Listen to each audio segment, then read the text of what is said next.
When you think about Christmas movies, you probably picture cozy fireplaces, twinkling lights, maybe a snowman or two. What you don't picture is blood, mayhem, and a pack of tiny creatures tearing through a small town. But that's exactly what made Gremlins different. And the wild part?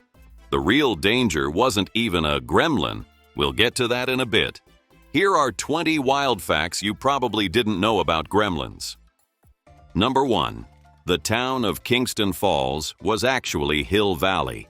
If Kingston Falls looks strangely familiar, that's because you've seen it before. It's the exact same set as Hill Valley from Back to the Future. Both films were shot on the same Universal backlot, just months apart. The cozy town square where Gremlins run wild is the same spot where Marty McFly hits 88 miles per hour.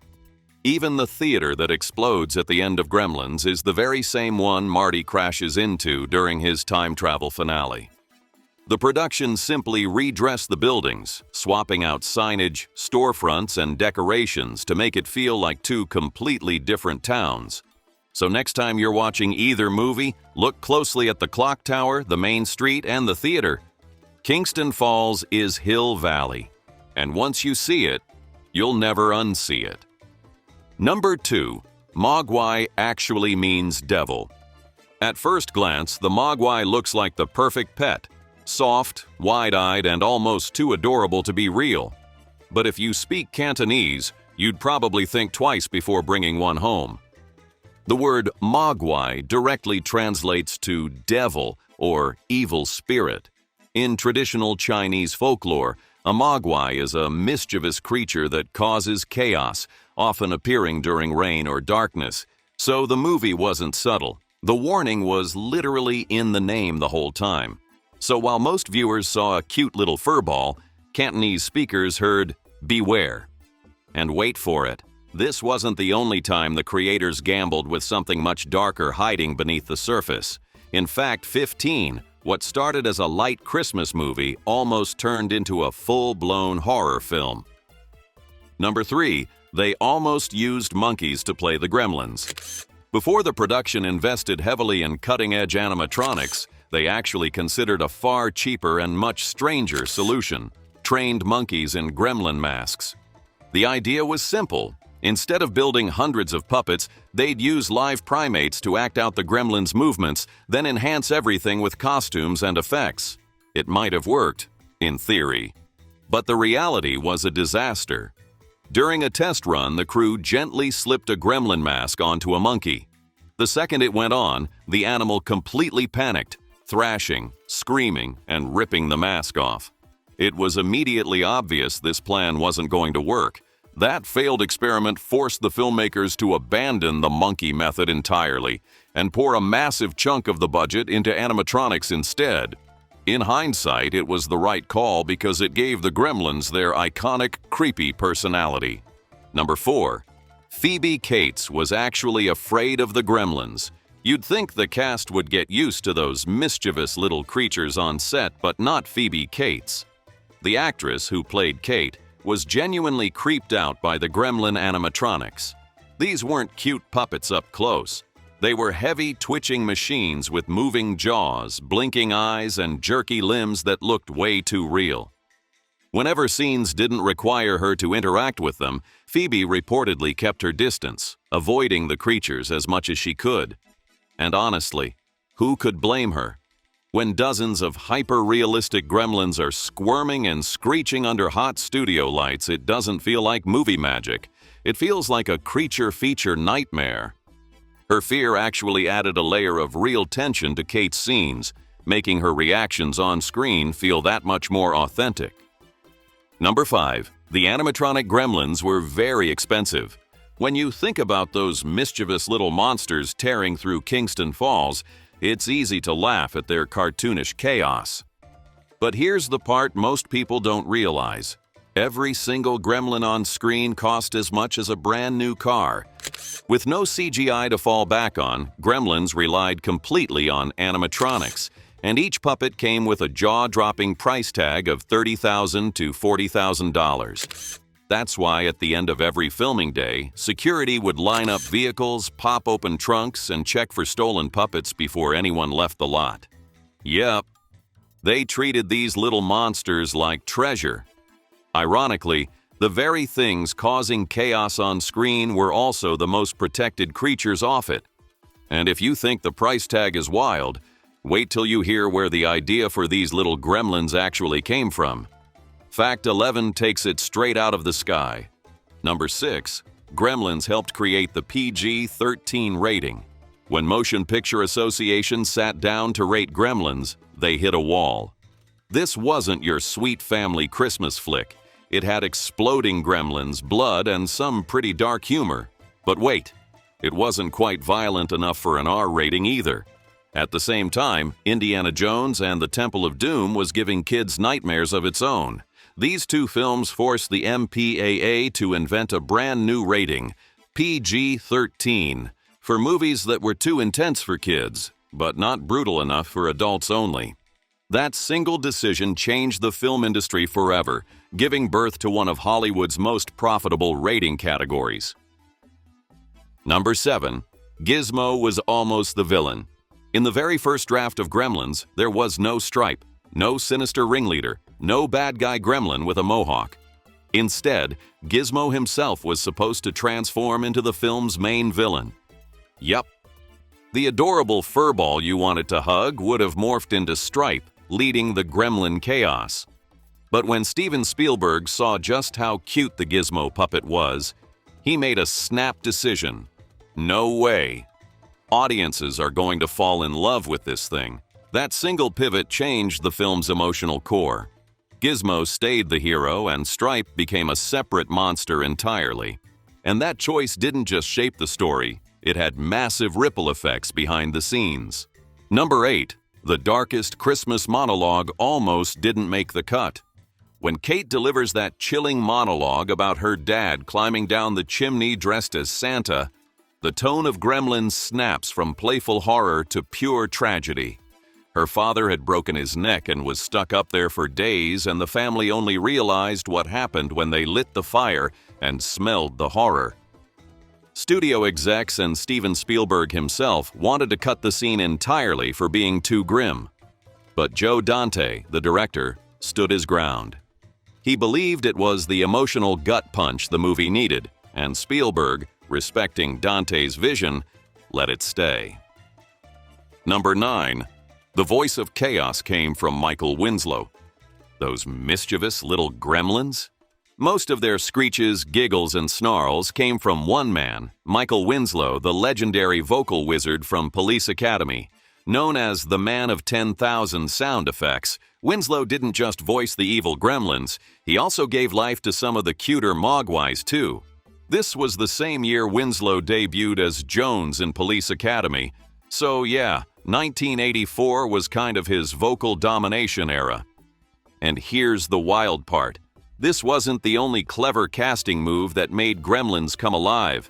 If you thought Winslow's voice was genius, Fact 18 shows just how far the love for this movie went. Spoiler, it involved a lot of trophies.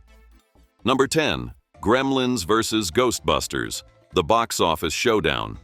The release date for Gremlins was June 8, 1984, the exact same day as Ghostbusters, two supernatural comedies going head-to-head at the box office. Nationally, Ghostbusters dominated, but not in New York. Why? Because filming Ghostbusters had caused months of brutal traffic jams in the city, and New Yorkers were done hearing about it. When opening weekend came, many locals boycotted Ghostbusters, choosing Gremlins instead. That quirky twist gave Gremlins an unexpected edge in one of the most important movie markets in America. And hey, if these behind-the-scenes shocks have already made you look at Gremlins a little differently, just wait. The next facts? They're about to get a lot darker. So if you're enjoying this trip down creature chaos, hit that like button, drop your wildest gremlin memory in the comments, and let's keep going, because facts up next is pure unhinged. Number 11. Gremlins weren't born in Hollywood, they came from the sky. Remember those $30,000 puppets from Fact 5? Well, before they were expensive toys, they were wartime folklore. The word gremlin actually dates to World War II. When pilots in the Royal Air Force experienced mechanical failures, they'd jokingly blame them on invisible little troublemakers called gremlins.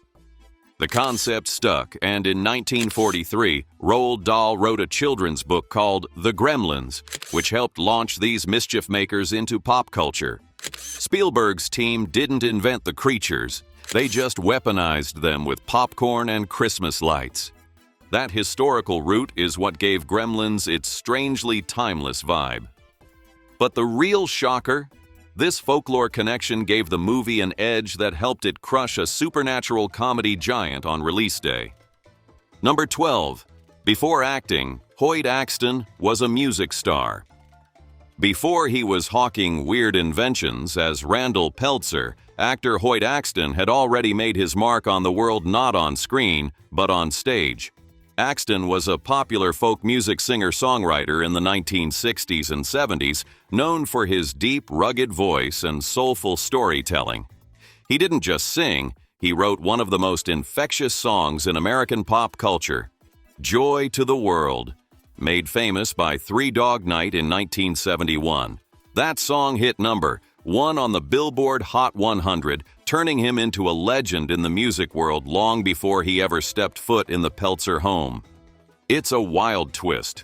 The man who played the bumbling inventor was actually a hit songwriter whose music defined an era. Number 13. Warner Brothers only made the film to please Spielberg. Warner Brothers didn't greenlight Gremlins because they believed in murderous little monsters. They did it because they wanted to stay in Steven Spielberg's good books. He was one of the most powerful producers in Hollywood, and backing this quirky horror comedy was basically their way of saying, "We trust your magic." Ironically, the movie they didn't believe in turned out to be a massive hit. And when Gremlins 2 rolled around, suddenly the studio was far more accommodating. That shift in trust, from doubt to full creative freedom, would lead to some truly wild behind-the-scenes moves. Number 14. Gremlins was a Christmas movie that landed in summer. It's hard to imagine Gremlins without snow-covered streets, twinkling lights, and carolers singing in the background. The film bleeds Christmas spirit, but wait, it wasn't released during the holidays at all. In fact, Warner Brothers dropped it right in the middle of summer on June 8, 1984. Why? They wanted to cash in on the massive summer blockbuster season and position the film against other major hits that year. The gamble paid off. Gremlins became one of the biggest box office smashes of the year, proving you don't need snow on the ground to own the Christmas season. It's one of the rare holiday-set movies that conquered the summer box office, a bold move that helped turn it into an all-time classic. Number 15. The Gremlins were almost a lot more vicious. Remember that little warning tucked inside the name Mogwai back in Fact 2? Yeah. This is where that darkness really kicks in. In the early drafts, this movie wasn't just mischievous, it was straight-up brutal. The Gremlins were supposed to eat Billy's dog and decapitate his mom. Yup, full slasher film energy. That version would have been far darker than the cheeky holiday horror we know today. The producers finally agreed it might be a little too intense for a mainstream Christmas release. So, the script was toned down, a decision that likely saved the movie from being slapped with an R rating. Number 16. Gremlins was born out of a rodent-infested loft. The twisted brilliance of Gremlins started in a very real and very creepy place. A mouse-infested apartment. When writer Chris Columbus first came up with the idea, he wasn't sitting in a fancy studio office. He was living in a small loft where, late at night, he could hear mice scurrying across the floorboards in the dark. That eerie sound of unseen creatures moving through the shadows gave him chills. And then, it gave him inspiration. Columbus imagined what it would feel like if those little noises weren't mice but something far worse. Something alive. Something mischievous. That simple, creepy moment in his apartment became the seed of the entire Gremlins concept, blending horror and comedy in a way no one had seen before. Number 17. The voices behind Gizmo and Stripe were Howie Mandel and Frank Welker. Spielberg saved Gizmo from turning into Stripe, but to make that little creature unforgettable, they needed a voice, and that's where a legend stepped in. Frank Welker, one of the greatest animal voice actors of all time. Yep, the same guy who's voiced Scooby-Doo since the very beginning came on board to voice Stripe, the villain, and it was Welker who recommended Howie Mandel to voice Gizmo. At the time, Mandel wasn't the TV personality we know from Deal or No Deal and America's Got Talent, but his soft, playful delivery gave Gizmo the warmth that made audiences instantly fall in love. Ironically, the cutest sound in the movie came from a future game show host. And the way those sounds came together? Simply amazing. Number 18. The Saturn Awards showered Gremlins with love. Remember that one-man vocal army back in Fact 9? Well, all those clever creative tricks, including voices like Michael Winslow's, didn't just go unnoticed. They got rewarded. Big time. When Gremlins hit theaters, the Oscars barely batted an eye, but one award show couldn't get enough of it. The Saturn Awards, which honors excellence in sci-fi, fantasy, and horror, practically rolled out the red carpet for this chaotic little Christmas nightmare. While the Academy ignored Gizmo and the gang, the Saturns handed the film 5 major awards: Best Music, Best Special Effects, Best Supporting Actress for Polly Holliday, Best Director for Joe Dante, and Best Horror Film. This wasn't just anything. It was a full-on celebration. Gremlins wasn't just a box office hit. It became a genre icon, officially crowned by the one award show that truly understands weird, wild, and wonderful movies. Number 19. One of the goriest moments was surprisingly low-tech. When Mrs. Peltzer throws a gremlin into the microwave and cooks it until it explodes, the special effects weren't some high-end animatronic trick. Nope. The crew just filled a balloon with goopy viscera, stuck it in a microwave prop, and let it pop. It's quick, cheap, and gross, and it became one of the film's most unforgettable moments. This is classic Gremlins energy. Big impact, small budget. And this DIY spirit? It comes full circle with the lasting impact of Gizmo and Stripe, which leads us straight into Fact 20, the perfect callback to how this all began. Number 20. It nearly got animated. After the first film exploded in popularity, Warner Brothers flirted with spinning Gizmo into a Saturday morning cartoon. The plan? Tone down the gore, add slapstick hijinks, and sell plush toys by the truckload. Storyboards were even drafted, but the project was shelved when executives realized animating hundreds of mogwais every week would cost more than the original movie. Still, that scrapped idea eventually morphed into Tiny Toons Adventures 5 years later.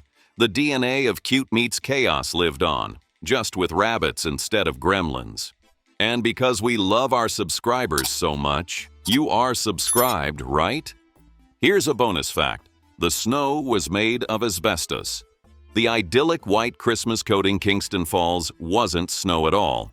It was a heat-resistant asbestos mixture left over from the White Christmas, and it's a wonderful life era of film production. Nobody batted an eye back then. It looked great under lights, and health and safety was apparently a future you problem. By today's standards, the set was basically a winter wonderland of carcinogens. So while the Gremlins were wreaking havoc on screen, the real danger was quietly falling from the sky. And that's how one mischievous mogwai helped rewrite Hollywood history. When you think about Christmas movies, you probably imagine cozy fireplaces, warm cocoa, and maybe a jolly Santa or two. But Gremlins ripped a hole in that postcard-perfect image, replacing it with popcorn-fueled chaos, microwave explosions, and the birth of a brand-new movie rating system.